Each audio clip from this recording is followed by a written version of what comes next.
जय माता दी। आज शारदीय नवरात्र का प्रथम दिवस है, तो मैंने एक सीरीज शुरू करी थी कुछ दिन पहले, जिसमें कुछ देवी भागवत के कुछ कथाएं जो है वो सुनाए थे हमने। लेकिन बाद में कुछ ऐसे कारण पड़े जिनके वजह से वो खंडित हो गए, नहीं हो पाए। लेकिन दो चार कथाएं ऐसी हैं जो मैं आपको सुनाऊंगा, या जितना संभव हो सकेगा आगे बढ़ेगा मामला। आज देवी के प्रथम स्वरूप की पूजा की जाती है, यानी शैलपुत्री जी की। देखिए, अभी तक मैंने जितने भी धर्मों के बारे में जाना है, जितने भी मत पंथ मजहब के बारे में जाना है, किसी में भी स्त्री तत्व का कोई स्थान नहीं है। तो सबसे पहले तो गर्व हमें ये होना चाहिए कि हम अपने संस्कृति जिसको हम लेके चल रहे हैं, जो हिंदू धर्म सनातन धर्म है, उसको जिसको लेके हम चल रहे हैं, उसमें स्त्री तत्व का स्थान दिया गया है। मतलब कि इनिशियल एनर्जी यानी जो प्रारंभिक ऊर्जा है वो हम शक्ति को ही मानते हैं।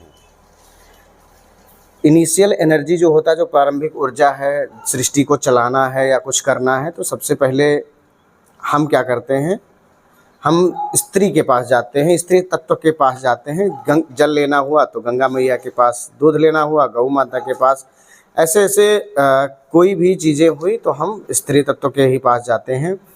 कभी भी कोई कष्ट आया तो देवी दुर्गा के पास ही लोग जाते हैं, माता जी ऐसा करिए, माता जी ऐसा करिए। उसका कारण है, एक दिन मैं पढ़ रहा था विज्ञान, तो उसमें जो सिस्टम होता है, जैसे एक्स क्रोमोसोम होता है, XY क्रोमोसोम होता है, बाकी कई सारे लक्षण हैं जो माता से पिता से सब में ट्रांसफ़र होते हैं।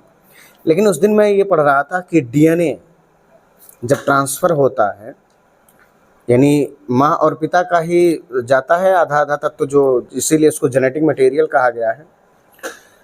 तो उसमें एक माइटोकॉन्ड्रिया हमने पढ़ा, सूत्रकणिका जिसको हिंदी में बोलते हैं। तो माइटोकॉन्ड्रिया जो होता है वो केवल और केवल मातृ सेल का ही, यानी माँ के सेल का ही जाता है संतान में।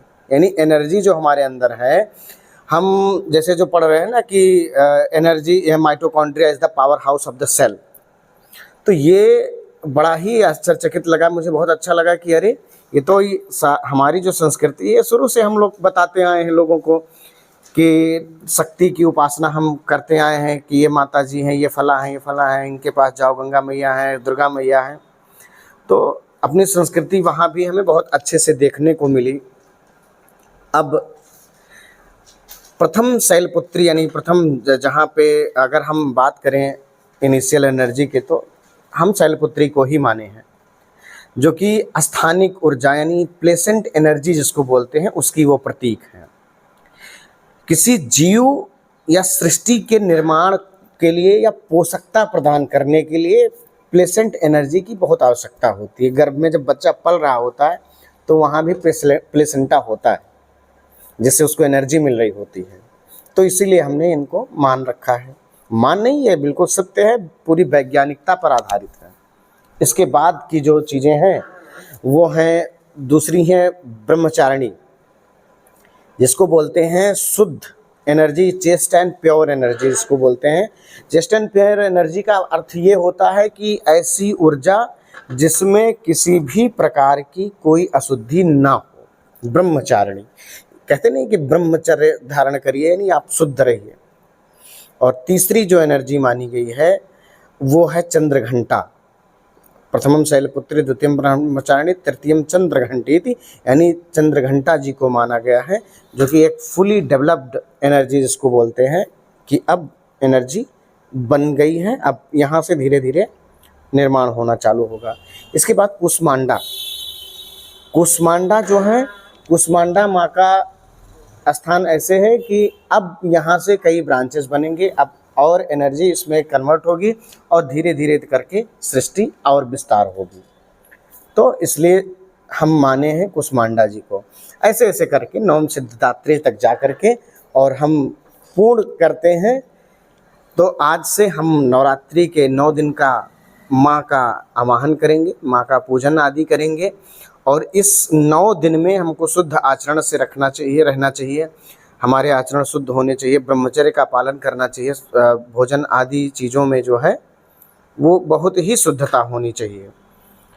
हम इसी प्रकार जो है अपनी दिनचर्या को आगे बढ़ाएं और माँ के चरणों में जा कर के, क्योंकि इस महीने में जो नवरात्र, ये शारदीय नवरात्र चल रहा है, ऐसे में जो पॉजिटिव एनर्जीज़ होते हैं वो पृथ्वी पर आती हैं और रहती हैं। हम एक साधक की दृष्टि से भी अगर देखें तो ये बड़ा ही पवित्र दिन होता है, 9 दिन। तो इसी के साथ हम विश्राम लेते हैं। जो लोग हमारे चैनल पे नए आए होंगे वो चैनल को लाइक करें, शेयर करें, सब्सक्राइब करें, बाकी वीडियो को लाइक करते रहें। बहुत बहुत धन्यवाद। जय माता दी।